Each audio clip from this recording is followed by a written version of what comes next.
Hi, I am retired Marine Colonel Dan Wilson, and I'm announcing my new YouTube channel, MarineColonelDanHunterWilsonLifeCoach.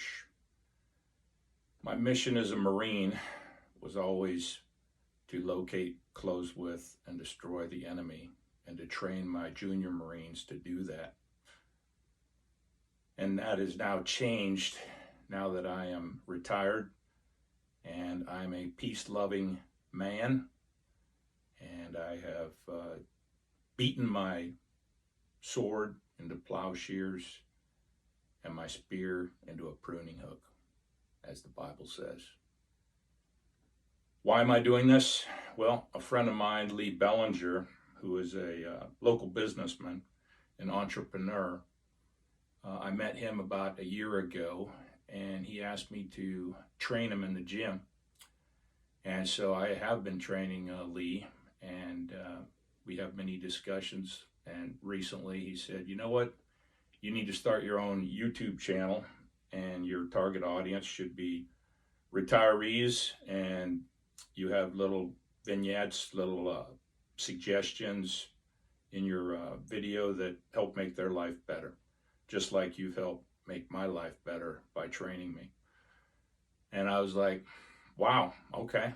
Well, if a guy I respect like Lee thinks this is something worthy, then maybe I need to take a look at doing that. And also, I had a friend about a decade ago, an active duty Marine Colonel friend, Rick Hall, who essentially said the same thing. And he told me that I was a inspiring kind of guy, and I needed to let my light shine, not hide it under a lamp. And he encouraged me to actually at that time get into the ministry like my father, Talmadge Wright Wilson, who was probably the greatest preacher I ever knew. May he rest in eternal peace now in heaven. But so here we are today. And first I'm going to tell you a little bit about my childhood, my military career, and for the first 4 years of my retirement. And we're going to cover topics that hopefully enhance your spiritual, physical, and mental well-being. Topics that range from reading the entire Bible in 1 year to losing 110 pounds on your own plan, or mastering pickleball strategy to beat any level of opponent. Now, your input and feedback is going to be very important, and that will also drive certain topics as I see different questions come in, or different trends from questions that I get from any folks who might be interested. And so that will drive things as well as my own topics that I come up with through the help of my higher power. And let me say up front that I give all credit for anything that is said or anything that I've accomplished in life to my higher power, whom I choose to call God. God has been with me from the get-go, but like the prodigal son, I have come and gone from his good graces, and turned my back on him actually, and have always come back to him. And most recently in retirement, I have come back to the God of my childhood that my dad brought me up in. And I can say today that my spiritual fitness and growth is the most important thing in my daily life and living. Literally the first thing I do every single morning when I get out of the rack, which is the bed for you civilians, is to get on my knees and pray that God's will be done in my life for the day. So spiritual growth and development, and maintaining a conscious contact with my higher power throughout the day, is the top of my priority. So just wanted to, first things first. And I wanted to get that out right up front. So all credit for everything goes to my higher power, whom I choose and know as God. My childhood, I was conceived in a little town called Bethlehem. Not to be, and it wasn't in a manger. It was in a hotel room. My parents were on vacation in early 1960. They were missionaries in Africa and the Sudan at the time. And let's see, November, so they probably took a vacation in February at some time to the Holy Land and ended up in a hotel in Bethlehem. And according to my father, who told me when I was a teenager and said he would deny it if I ever repeated it, that I was conceived in a hotel room in Bethlehem. So there you have it. My roots go back to the Holy Land, now in Israel. So my mom is a medical doctor, and my parents were missionaries in Africa, just helping the people. My father is a school teacher and as a pastor, and leading people to God and through the Bible and his sermons and a better life. And my mother giving them a better life by volunteering all of her time and efforts to attending to their medical needs. She was a general practitioner, and she was at the hospital night and day helping out the African tribes folks. You couldn't really call it a hospital, but the building, yeah.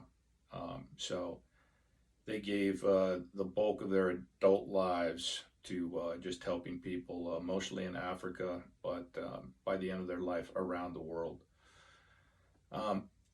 So my mom returned to the United States to give birth to me in November of 1960. And I was born on the 30th of November, and shortly thereafter she returned to Africa with me and the other kids in tow. I have an older brother and two older sisters. Younger brother hadn't come around yet. And I spent my first 4 years growing up in the Sudan in a village called Obel on the banks of the Nile River. And that's where I learned to swim. My dad, when I was 3 years old, tossed me into the river in a sink or swim situation. And I swam like an Olympian, dog paddling quickly and furiously, and ended up becoming quite a good swimmer during my life.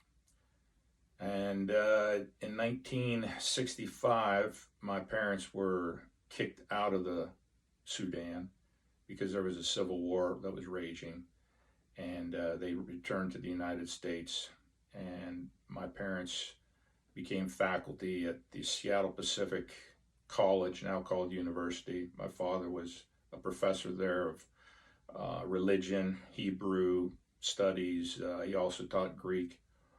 And my mother ran the medical clinic there for 4 years. We returned to the continent of Africa in 1969, and we ended up this time in South Africa. And I spent a year living in Zululand and playing with the descendants of Shaka Zulu. If you ever get a chance, see that movie. It's a pretty awesome movie about the greatest warrior tribe in South Africa. We left there and went up to Southwest Africa. Now it's called Namibia, and we lived in a town called Rundu for 3 years. And there I had a Bushman friend who taught me how to hunt, track, stalk, and all the great skills that made me really a good Marine. In the Marine Corps, we call those combat hunter skills. And I learned those in my pre-teens and early teen years from my Bushman friend in Southwest Africa. We then went back to the Sudan. There had been a truce agreement between the North and the South, and my dad requested permission to go back to the Sudan, since that's where he'd started his missionary work. He wanted to go back, and we went back there. A civil war had just devastated the country there, but the world never really heard about it because the war in Vietnam was going on about the same time frame. But my dad estimated that over 1 million people were killed during the time that we were gone, from 1965 to 1974. And we returned there, and I was homeschooled until such time when I begged my dad to send me to a boarding school. Went to Rift Valley Academy in Kijabe, Kenya for my 9th and 10th grade years, and then returned and graduated as a 17-year-old from Shelton High School. I wasn't able to graduate with my original Rift Valley Academy class, but I still have a lot of friends from that group. In fact, we're having a reunion later on this year that I intend to attend. So just so many great memories. In fact, I'm writing a book right now, and I got a lot of my childhood memories growing up in Africa, but it was perfect preparation for becoming a United States Marine. And I like to kid people that I got missionary and mercenary mixed up and ended up joining the United States Marine Corps when I was 20. Because from the time I graduated high school to the time I went in the Marine Corps, I made 2 separate trips back to Africa as a volunteer worker, and then came back, and I was getting back into college when I decided to join the United States Marine Corps. I spent the next 39 years on active duty in the United States Marine Corps, and I have to say, I loved every minute of it. I wish I could have spent another 39 years and have been the longest serving Marine ever. But that distinction goes to Archibald Henderson, who we call in the Marine Corps the grand old man of the Marine Corps. I believe he had 50 years. So my 39 didn't quite stack up to that. But my intent was hopefully to hit the 50-year mark or beyond so that I could have the distinction of being the grand old man of the Marine Corps. Anyway, I thrived in the Marine Corps, and a lot of it was due to the attitude that my drill instructors instilled in me from the get-go. I came in a little bit older than the average recruit. Most of them were out of high school, 18, some 17, few 19. I was 20, and I had a couple years of college under my belt, and the drill instructors immediately put me in the senior leadership position in the platoon of about 80 at the time when we started. And I was the guide the entire time, except for the handful of times where the drill instructors would fire me just to kind of put fire in my ass to be a better leader.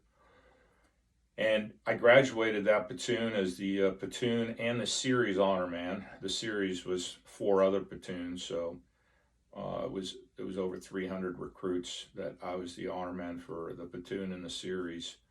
And I was also the high in the physical fitness test. And so I was meritoriously promoted, and I was the only one in my platoon that was issued the coveted dress blue uniform, which I was able to wear at graduation. One of the proudest days of my life, 2nd of October 1981, the day of my graduation. And my dad, who has always been my #1 hero in life, was in the stands at Marine Corps Recruit Depot, San Diego, and he was there to see his son not only graduate from boot camp, but as the honor graduate of my platoon and series. From there, I spent my enlisted career as an electronic warfare operator. And I had a top secret clearance from the start, and I can't really talk about a lot of what we did, but it involved keeping track of enemy missile systems, radar systems, knowing all their specifications inside and out, and keeping close tabs on exactly what they had, and then being able to brief our pilots of the EA-6B electronic aircraft that I was associated with, exactly if they were to attack into a certain country, the best ingress and egress routes out to avoid detection in their missile system. So it was very important work, and I saw a lot of things that your average Marine military member doesn't see because of my top secret clearance and the need to know. And I retired when I was a colonel. I had a top secret clearance, and I got to see a lot of things, and I was read into a lot of things that other people are simply not aware of that go on in the world. Very interesting. As an electronic warfare operator starting out, and I was a rank grabber. I mean, I tried to perform to my highest levels. Getting back to my drill instructors, they imbued in me that Marines don't just give 100% in everything that they do. They give 110%. In fact, I'm writing a book right now called 110% Mentality that talks about that and how to succeed in life. But the drill instructors were really the ones that, and my drill instructors were Gunnery Sergeant Briones was my senior drill instructor. I had Staff Sergeant Smith, and then the unforgettable Staff Sergeant Antoinetti. And I'll probably talk more about him later on, but he was just an incredible guy. He was a Vietnam vet, been in recon, and he just motivated the hell out of me as his guide. And I loved being in boot camp. I thrived, and again, I graduated as a meritorious PFC. And then 4 months later, I due to my performance at my schooling, the schoolhouse for my electronic warfare, I did really good there, and I was promoted meritoriously to Lance Corporal.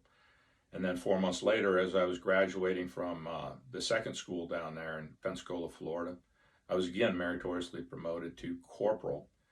And then when I got to my new unit, within a few months, I was meritoriously promoted to Sergeant at the VMAQ2 Playboy Squadron up at Cherry Point, North Carolina.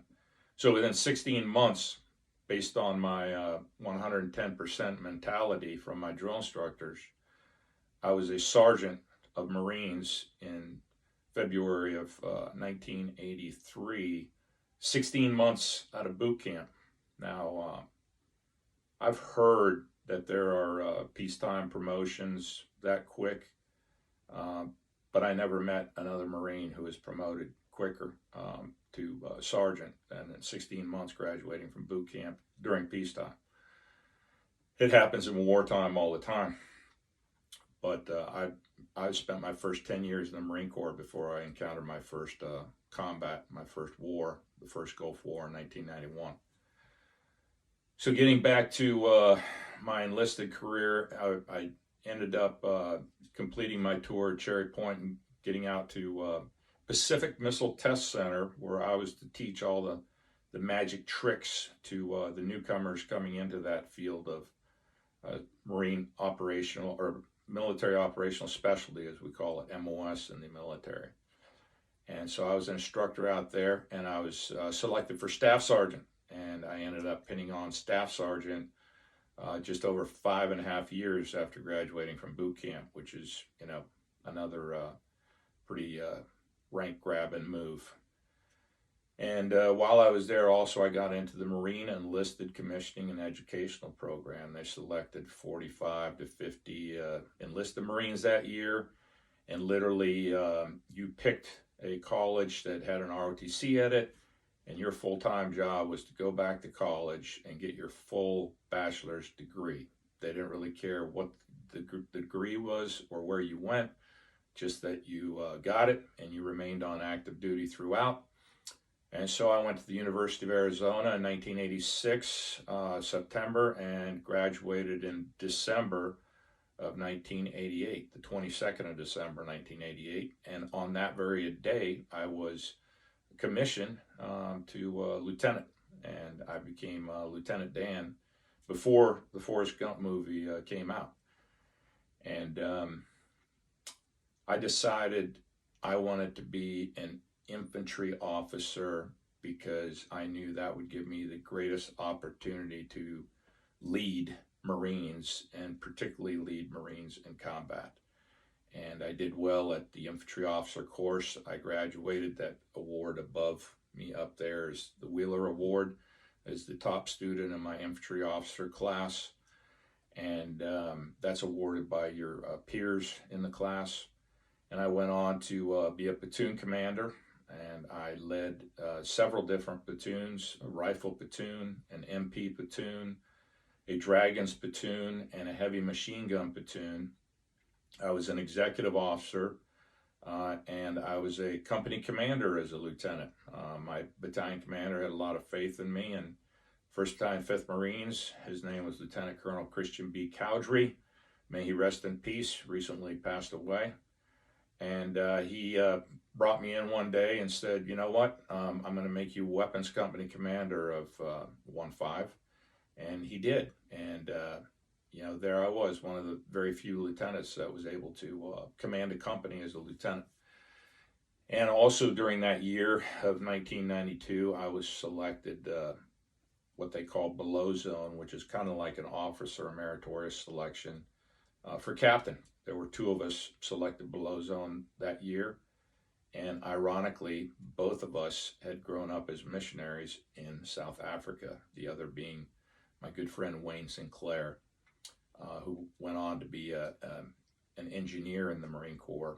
And then later on, or earlier, he had supported my platoon and my battalion in Task Force Ripper in the war. So I went on from there and went to the USS Kitty Hawk, where I was the executive officer and then the commanding officer of the detachment, the security detachment aboard the aircraft carrier USS Kitty Hawk. Made several deployments back to the Middle East, the Persian Gulf, and took care of Saddam Hussein and his folks that were from time to time squawking and making overtures that needed to be batted down. And our guys handled that. And I still got lots of friends from those days too, on the Marine Detachment USS Kitty Hawk. And we got to stop in Japan one time and climb Mount Fuji. And some great memories of my 3 years aboard with all the Sinbad sailors. I was the only Marine officer on board, and it was great. I was treated like a king. Moved on from there and went to Quantico for a captain's school, the command and control systems course, and then right back out to the operating forces, where I became a company commander in 2nd Battalion, 4th Marines, the Magnificent Bastards.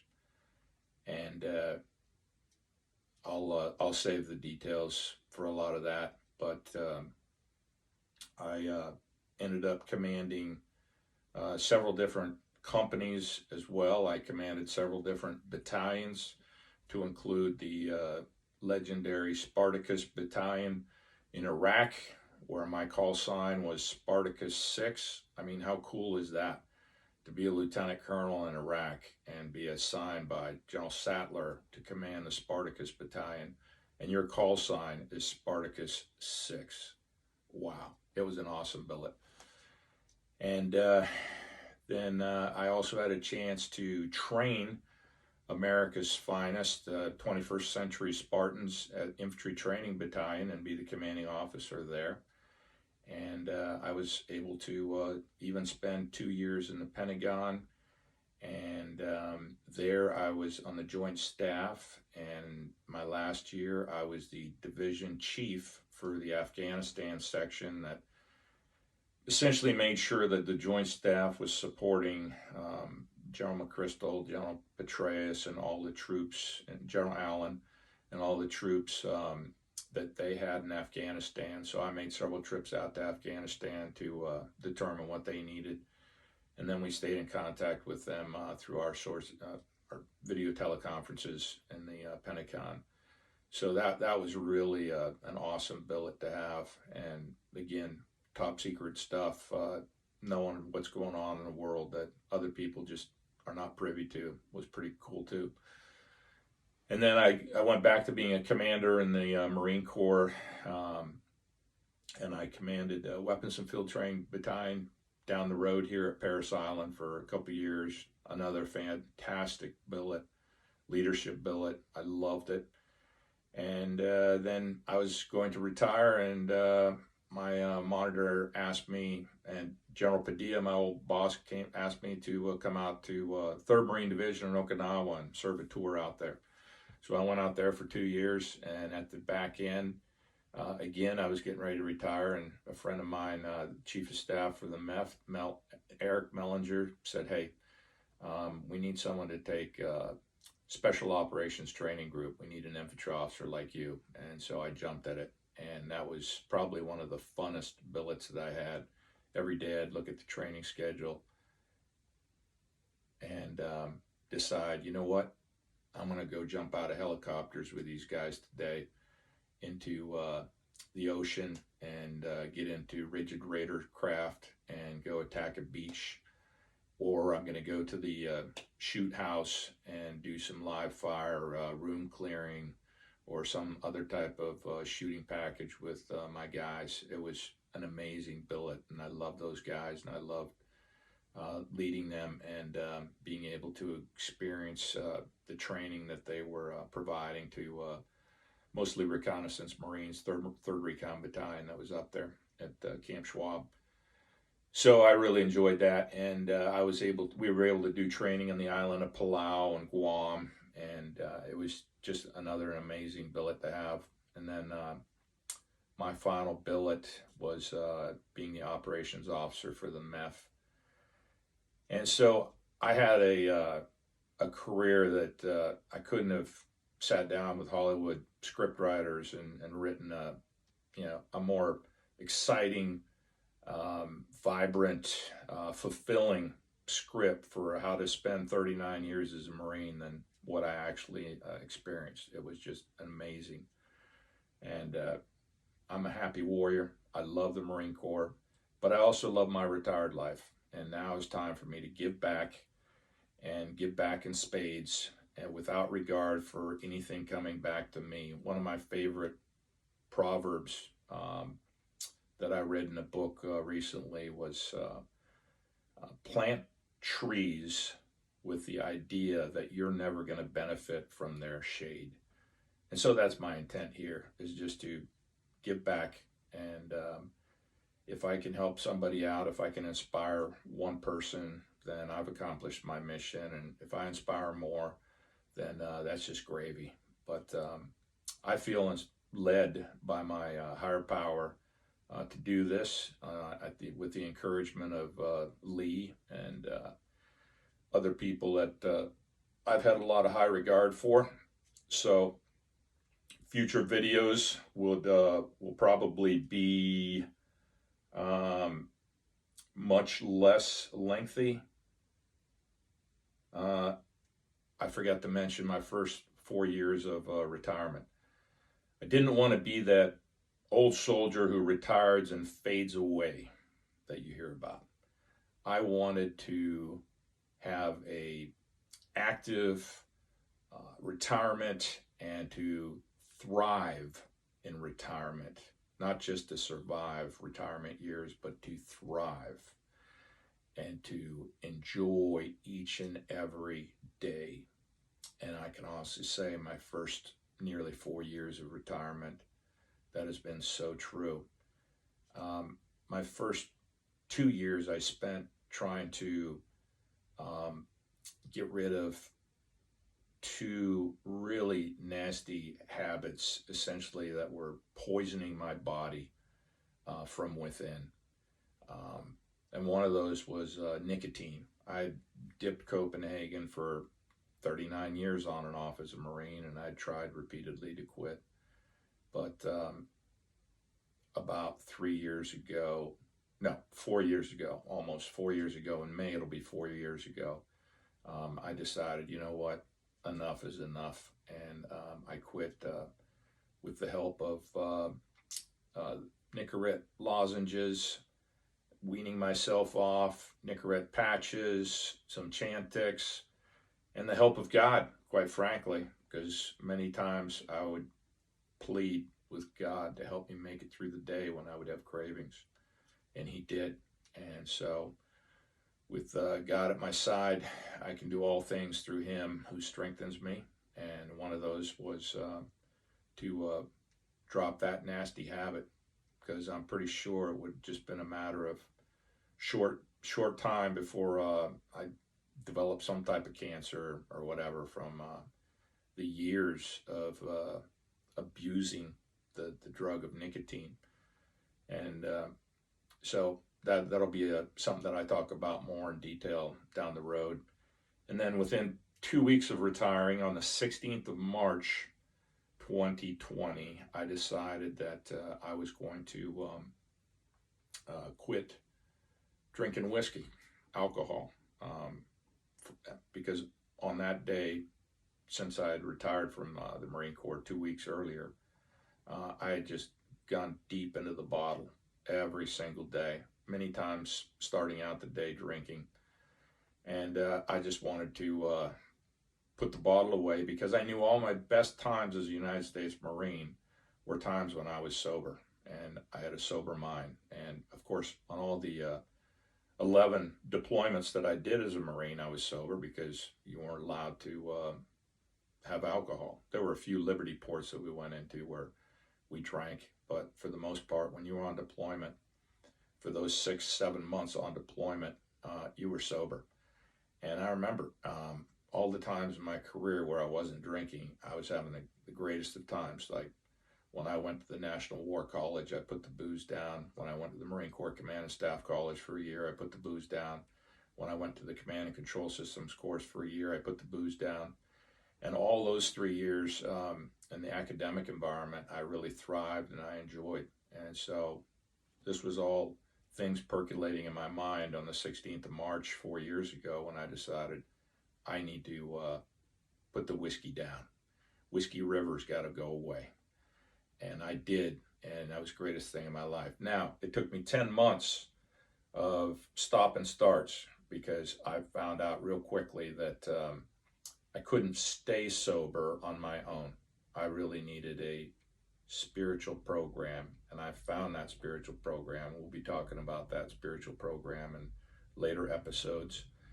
But suffice it to say that on January 18th of 2021, almost exactly 3 years ago in a couple of days, I got sober, and I've stayed sober now for the past 1,083 days. And yes, I do count every single day, because as Marines, we're counters. We go on deployment, and we start that deployment countdown clock, and we just count. And I heard some guy say to me one time, you should stop counting the days and start making the days count. And my argument back to him was, I can do both. I can count every day and yet still make every day count. And I try now, as a sober retiree, to make every single day count. So it has been 1,083 days now on the 6th of January 2024. And I do count, but I have had a life in these 3 years beyond my wildest dreams. 2 years ago, I woke up in January of 2022 and realized that I stepped on the scale and I was 309 pounds. And I was like, wow. In my first 2 years of retirement, not even 2 years, my first 22 months of retirement, I had turned into a fat slob. And it was like, whoa, I need to do something about this immediately.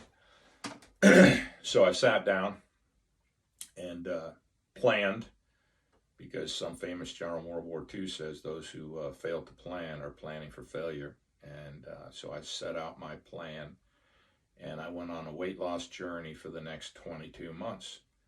And the reason I got to that point, no excuse, but when I retired for those 39 years, I had to maintain a certain weight for my height for all those years, or risk being kicked out of the Marine Corps for being a fat body. So I had denied myself many times food that I wanted to eat. So when I retired, I was like, screw it, I'm just going to eat whatever I want. And it caught up with me real quick. And that morning in January 2 years ago, when I got on the scale and saw I'd ballooned up to 309 pounds, that was an epiphany for me. And I was like, hell no. This Marine, I still consider myself a Marine. I might not be in active duty, but for me, the oath never expires. And I am always, once a Marine, always a Marine. That's our saying. And I decided to get back to my fighting weight. And that started a 22-month journey. And in November of last year, I'm happy to report I ended up losing 116 pounds. Initially, my goal was just to lose 50 pounds. And then halfway through, I decided double or nothing. And I got towards 100 pounds, and I decided, using the 110% mentality, I need to lose 110 pounds. And then in the end, I decided to go on a 6-day fast, no food fast, and I ended up losing, I got down to 192. And so I had lost 116 pounds on my weight loss journey, and I declared an end to my journey. And then a couple days later was my birthday, and I decided whatever weight I wake up on my birthday after I've completed my 22-month journey, and I've eaten for a week after that, is the weight that I'm going to consider God wants me to stay at or below for the rest of my life.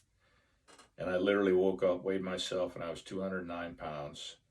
And that was 100 pounds even from where I'd started. And I said, that's a sign from God. I need to stay at 209 pounds or below that for the remainder of my life. And so that's my goal.